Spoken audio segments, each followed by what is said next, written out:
अस्सलाम वालेकुम my YouTube family, कैसे हैं आप सब लोग। आई होप कि सब ठीक ठाक होंगे और खैरियत से होंगे। अल्हम्दुलिल्लाह मैं भी खैरियत से हूँ और बिल्कुल ठीक ठाक हूँ। और आज का हमारा व्लॉग स्टार्ट हो रहा है सुबह के 9-10 बजे से ऑलमोस्ट। और इस वक्त मैं यूनिवर्सिटी आई हुई थी क्योंकि मुझे एक बहुत ज़रूरी काम था। अब वो काम क्या था वो आपको, आप मेरे व्लॉग्स देखते रहिएगा तो टाइम के साथ साथ आपको पता चलता जाएगा कि मेरा क्या काम था यहाँ पे। तो आज के दिन की शुरुआत हमारी कुछ ऐसे हुई थी कि जब मैं सुबह उठी तो मौसम बहुत अच्छा था, हल्की हल्की सी बारिश भी हो रही थी, क्लाउडी वेदर था।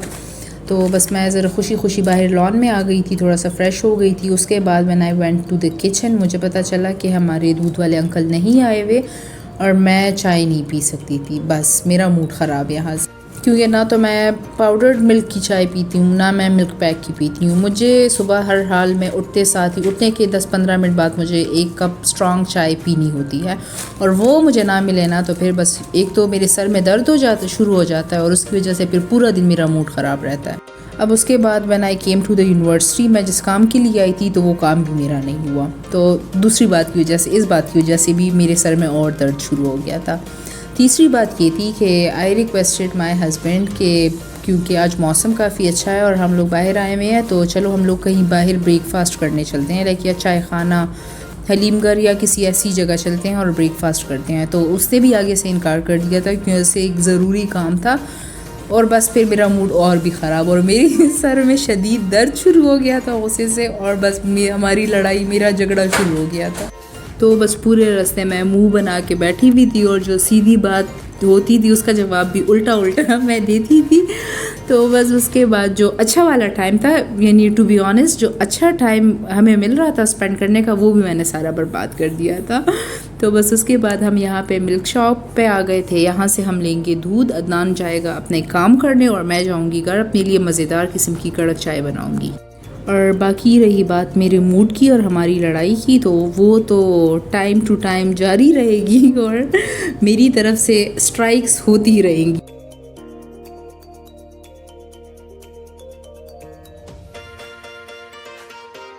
तो बस घर आने के बाद आई हैड माई ब्रेकफास्ट और उसके बाद भी मेरे सर का दर्द बिल्कुल ठीक नहीं हुआ। तो फिर मैंने एक पैनाडॉल ले ली थी, उससे भी कोई फ़र्क मुझे नहीं पड़ा। तो फिर मैंने सोचा कि चलो मैं ज़रा अपने स्कैल्प को मसाज करती हूँ ऑयल से, तो हो सकता है उससे कोई फ़र्क पड़े। और बस फिर फाइनली मेरा सर दर्द ठीक हो गया था। मूड तो खैर अभी भी ख़राब था लेकिन सर दर्द ठीक हो गया था। और ये है अगले दिन की वीडियो क्लिप। तो मैंने सुबह उठ के मैंने ब्रेकफास्ट वगैरह कर लिया, तो उसके बाद मेरे थोड़े इधर उधर के काम थे वो मैंने कर लिए थे। और फिर मैं फ्रिज से अपने लिए आइसक्रीम निकाली थी क्योंकि मेरा आइसक्रीम खाने का, कुछ रिफ़्रेशिंग खाने का दिल कर रहा था। तो जब मैंने आइसक्रीम निकाली तो मैं वापस आ रही थी तो साथ में मुझे वेट स्केल दिख गया था। तो सो आई थॉट कि चलो अपना वेट चेक कर लेते हैं। खाने तो मैं बड़े ज़ोर शोर से खा रही हूँ, हर चीज़ जो सामने आती है। मैंगोज़ मेरे बड़े फेवरेट है और मैंगो सीज़न है, तो मैंगोज़ तो मैं ऐसे खा रही हूँ ना कि बस सोच है आपकी। और तो मैंने सोचा कि चलो ज़रा वेट चेक करती हूँ। और वेट चेक करने के बाद मुझे हार्ट अटैक होते होते रह गया था। लाइक मेरा वेट इतना बढ़ गया था और मेरा बिल्कुल इस पर ध्यान नहीं था। तो बस ये वेट देखने के बाद ना तो मैं तो आइसक्रीम खाने का सोच भी नहीं सकती। आइसक्रीम को ले जाके वापस रखते हैं फ्रिज में और ज़रा एक्सरसाइज और डाइट पे अब हम कंसंट्रेट करेंगे। और ऐसे मुझे कोई ख़ुद पे गुस्सा आ रहा था ना, और ख़ुद से ज़्यादा तो मुझे इस वेट स्केल पे गुस्सा आ रहा था कि ये मेरा वेट ज़्यादा क्यों दिखा रहा है। मैं चाहे कुछ भी खाऊं लेकिन वेट स्केल पे मेरा वेट कम आना चाहिए, बस ये बात है।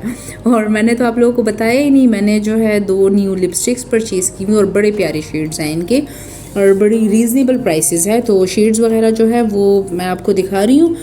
एक तो मैंने पीची सा शेड लिया, पीच समर्स में बड़ा अच्छा फ्रेश दिखता है, और एक मैंने फिर पिंक शेड लिया है। तो दोनों के जो शेड्स है और नंबर है वो मैंने आपको वीडियो में दिखा दिए हैं। तो आप यहाँ से नोट करके अगर आप परचेज़ करना चाहते हैं तो आप शाहीन केमिस्ट जाके वहाँ से परचेज़ कर सकते हैं क्योंकि मैंने वहाँ से ली है। वहाँ पे बड़ी प्यारी प्यारी लिपस्टिक्स होती हैं, शेड्स भी बड़े प्यारे होते हैं और प्राइसेस भी काफ़ी रीज़नेबल होती है। अच्छा, मेरा क्या होता है कि मैं हमेशा जब भी मैं बाहर जाती हूँ, स्टोर्स वगैरह जाती हूँ, तो मैं लिपस्टिक्स ज़रूर 1-2 लिपस्टिक्स मैं परचेज़ कर लेती हूँ। पहले मैं ज़रा एक्सपेंसिव वाली लेती थी। तो क्या होता था कि मैं जब किसी शादी वगैरह में जाती हूँ या मैं कहीं जाती हूँ तो मैं अपने पर्स में लिपस्टिक डाल लेती हूँ और फिर उसके बाद फिर वो लिपस्टिक मुझे मिलती ही नहीं है, क्योंकि या तो मैं उसे कहीं गिरा देती हूँ, मुझसे गुम हो जाती है। गिराती मैं नहीं हूँ लेकिन बस गुम हो जाती है मुझसे, या मैं कहीं रख के भूल जाती हूँ। तो बस इस वजह से फिर मैंने जो ज़्यादा एक्सपेंसिव साइड वाली लिपस्टिक्स थी तो मैंने उनको छोड़ दी और मैं रीज़नेबल साइड पे आ गई हूँ, क्योंकि अब अगर लिपस्टिक मेरी इधर उधर हो भी जाए ना तो मेरा इतना दिल फिर खफा नहीं बस ये मेरे हालात है। बातें मेरी बड़ी बड़ी हैं और काम मेरे ऐसे हैं, एक लिपस्टिक मुझसे नहीं संभलती। तो बस इवनिंग में मैं शेरू के साथ बाहर लॉन में आ गई थी। दोबारा से मौसम काफ़ी मज़े का हो गया था, दोबारा से हल्की हल्की बारिश शुरू हो गई थी। तो बस मैं इसके साथ ज़रा खेल कूद रही थी लॉन में, और मेरे हस्बैंड जो है वो अपनी स्केटिंग एंजॉय कर रहे हैं। अभी अभी कुछ टाइम पहले जो है वो अदनान को स्केटिंग का शौक़ चढ़ा है, तो एक ही दिन में जो है उसने स्केटिंग की वीडियोस देखी है। उसके बाद फिर वो हम लोग गए हैं, हमने स्केट्स परचेज़ किए हैं, और उसके बाद 2-3 दिन में इस बंदे ने स्केटिंग सीख भी ली है। Like Adnan is a type of person ना कि जिस काम को करने का वो सोच लेता है ना तो बस हर हाल में इसको वही काम करना होता है। हालांकि स्केटिंग जो है मेरे लिए बहुत मुश्किल है, मैं इन स्केट्स में खड़ी भी नहीं हो सकती, और सेम जो है अदनान की भी कंडीशन थी, लेकिन 1-2 दिन में इसने बिल्कुल परफेक्ट सीख ली, which is so impressive. Like मेरे लिए तो है, क्योंकि मैं अभी तक इनमें खड़ी भी नहीं हो सकती, और ये बंदा जो है माशाल्लाह माशाल्लाह बड़े अच्छे से इनको अब यूज़ कर सकता है। और अच्छा, मैं जब शेरू के साथ खेल रही थी तो उसमें से मुझे ज़रा स्वेटी सी स्मेल आना शुरू हो गई थी, क्योंकि पूरा दिन ये लॉन में खेल रहा होता है, या फिर अगर रूम में भी होता है तो कभी एक तरफ भागता है कभी दूसरी तरफ। सो आई वॉज़ लाइक कि जब से मेरे पास आया है तो एक दफ़ा भी मैंने इसको नहलाया नहीं है, तो आई थॉट कि चलो ज़रा मैं इसको नहलाती हूँ। तो उससे पहले मैं इसको ज़रा कुछ खाने को देती हूँ, और खाने के बाद जो है फिर इसकी शामत आएगी। शामत मैं इसलिए कह रही हूँ कि कैट्स जो है उनको पानी से बड़ा सख्त डर लगता है, बहुत सख्त इरिटेशन होती है उनको। तो बस चले शेरू को फूड देते हैं, और उसके बाद फिर इसको पकड़ के अच्छे से ज़रा धोते हैं।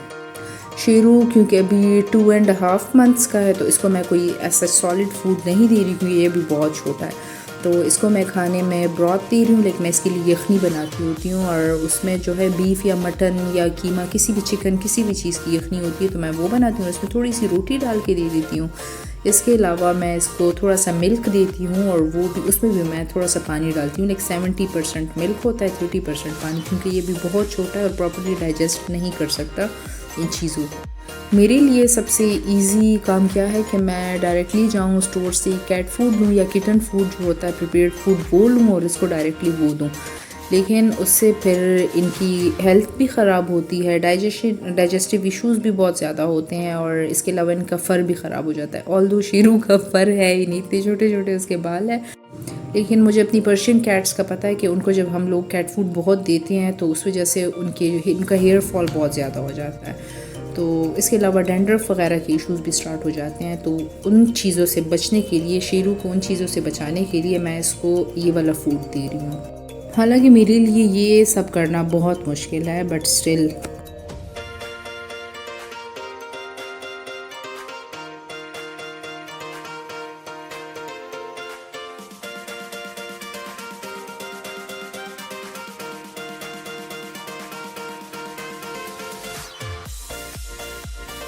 तो बस शेरू को फूड वगैरह देने के बाद अब मैं अपने लिए बना रही हूँ मज़ेदार किस्म की चाय, क्योंकि चाय पिए बगैर मुझ में एनर्जी नहीं आएगी, मेरा दिमाग काम नहीं करेगा, और अगर मेरा दिमाग काम नहीं करेगा तो मैं शेरू को जो है वो नहलाऊँगी कैसे। तो बस आराम से बैठ के ख़ुद को फ्रेशन अप करते हैं, और मज़ेदार किस्म के ज़ीरा बिस्किट हम खाएंगे। स्वीट से मैं ज़रा दूर रह रही हूँ क्योंकि आप लोगों को पता है बाकी हालात, वेट मेरा शूट कर रहा है, और बस चाय वगैरह पीने के बाद नाउ इट्स टाइम कि हम लोग शेरू को ज़रा धोएं अच्छे से। तो ये साहब हमारे सिंक में तो आराम से बैठ गए हैं, और he was so confuse, like इधर उधर ऐसे देखा था, उसे अभी समझ नहीं आ रही। मुझे ऐसा लग रहा है कि उसको पता ही नहीं है कि हो क्या रहा है, क्योंकि इसने कभी सिंक वगैरह नहीं देखा, क्योंकि ये इसको तो मैं रोड से पकड़ के लाई थी ना, और उसके बाद तो ये रूम में या लॉन में ही है, वॉशरूम तो ये कभी नहीं गया। तो बस मैंने हल्का हल्का सा पानी ऑन किया ताकि ये डरे ना उसे, और मैंने इस पर थोड़ा थोड़ा सा पानी डालना शुरू किया, और जब तक इसे ख़बर हो रही थी कि मुझ पे पानी गिरा या मैं गीला हो रहा हूँ तब तक ये पूरा गीला हो चुका था।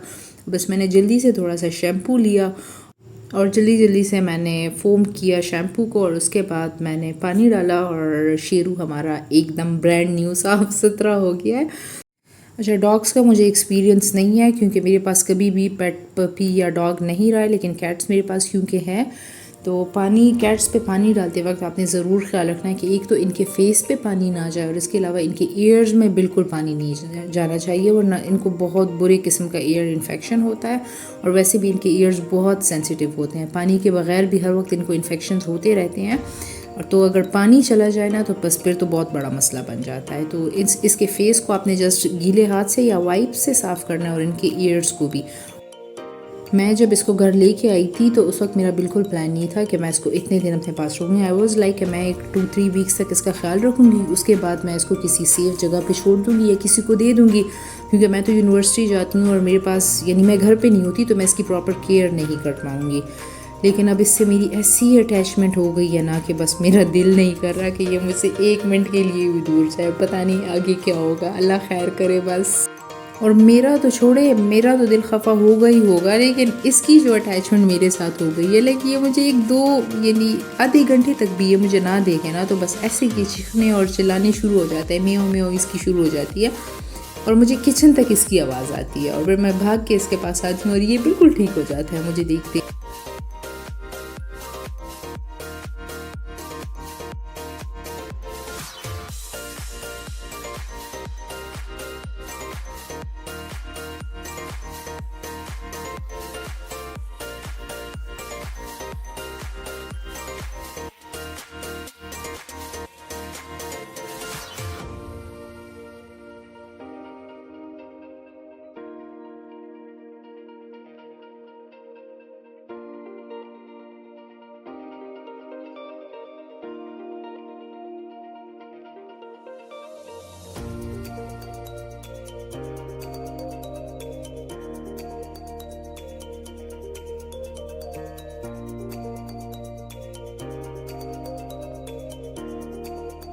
तो बस छोटू का काम ख़त्म करने के बाद अब मैं ज़रा फ्रेशन अप होंगी, चेंज करूँगी और उसके बाद मुझे जाना है किचन में, क्योंकि मुझे खाने की प्रिपरेशन करनी है। और खाने में मैंने आज कोफ्ते बनाए थे, इसके अलावा मैंने एक और बीफ का सालन बनाया था और इसके अलावा मैंने कड़ी बनाई थी, क्योंकि आज जो था हम सब ने खाना एक साथ खाना था और ऐसा बहुत कम होता है क्योंकि सबकी टाइमिंग्स चेंज होती है। कोई एक बंदा जो है एक टाइम ड्यूटी से आ रहा होता है, दूसरा बंदा दूसरे टाइम आ रहा होता है, तो बहुत कम दिनों पे हमें एक साथ बैठ के खाने का मौका मिलता है।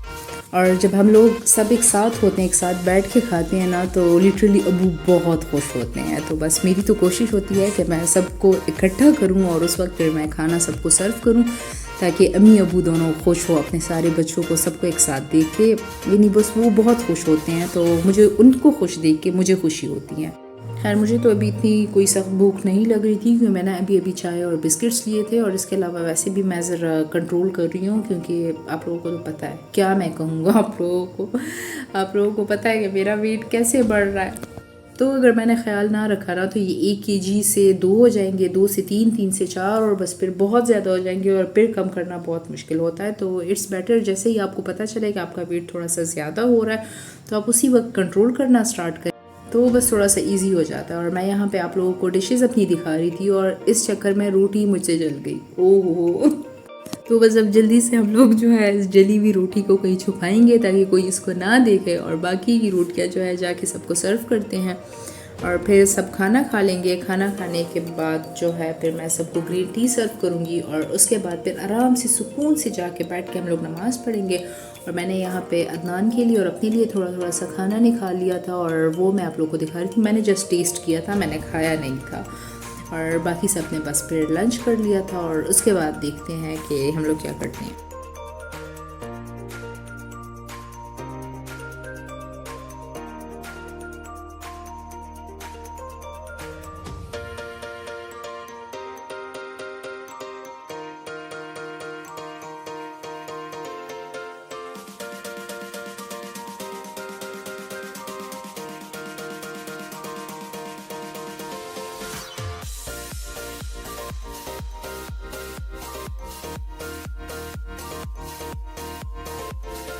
सबको मैंने ग्रीन टी दे दी थी और अपने लिए मैंने विदाउट शुगर, खैर ग्रीन टी हमेशा मैं विदाउट शुगर ही लेती हूँ। तो उसके बाद जो है मैं दोबारा से अपने रूम में आ गई थी और रूम में आते ही शेरू ऐसा कोई खफा और सहमा हुआ डरा हुआ बैठा था ना कि मेरा दिल से ही बैठ गया था। मुझे ये लगा कि शायद अभी अभी मैंने क्योंकि इसको नहलाया तो उसकी वजह से ये बीमार हो गया, लेकिन जब मैंने इसके साथ खेलना शुरू किया तो वो बिल्कुल ठीक था, बिल्कुल एक्टिव हो गया था और दोबारा से जो है अपनी हरकतों पे यानी काटने पे आ गया था। पता नहीं इसकी क्या आदत है ना, इसके साथ ज़रा भी खेलो ना तो बहुत ज़ोर से ये काटता है। और यानी ये तो अभी छोटा है ना, तो इसको पता नहीं है कि मैं यानी कितने प्रेशर से जो है मैं इस बंदे को बाइट कर रहा हूँ, इसे समझ ही नहीं आती। और ये इतना कोई ज़ोर से काटता है ना कि मेरे सारे हाथ ज़ख्मी हो गए हैं इसकी वजह से। और मैं इसको अभी लॉन में लेके आई हूँ थोड़ी देर के लिए, और ये दोबारा से जाके मिट्टी में फिरने शुरू हो गया और दोबारा से अब ये ख़ुद को गंदा करेगा और फिर 1-2 दिन बाद मुझे इसको नहलाना पड़ेगा।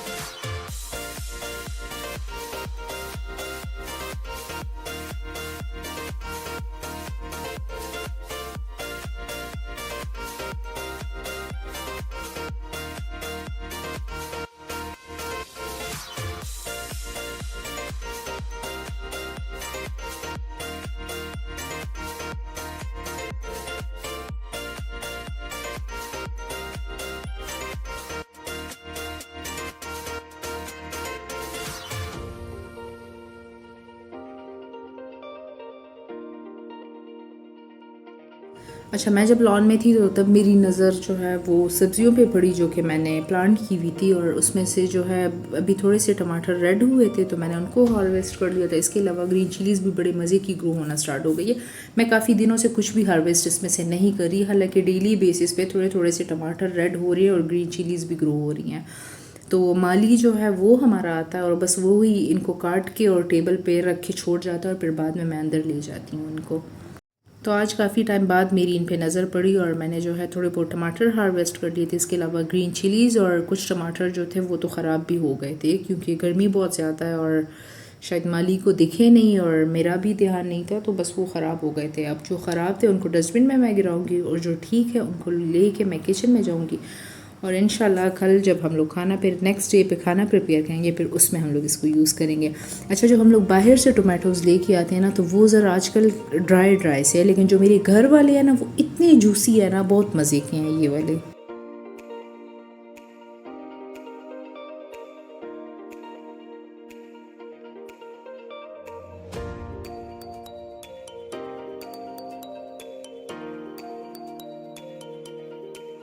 तो गार्डन से वापस आने के बाद अब मैंने नमाज़ पढ़नी थी, लेकिन उससे पहले मेरी नज़र पड़ी शेरू के लिटर ट्रे पे और अब मैं जाके ज़रा इसको चेंज करूँगी और उसके बाद फिर आके हम लोग आराम से बैठ के नमाज़ पढ़ते हैं।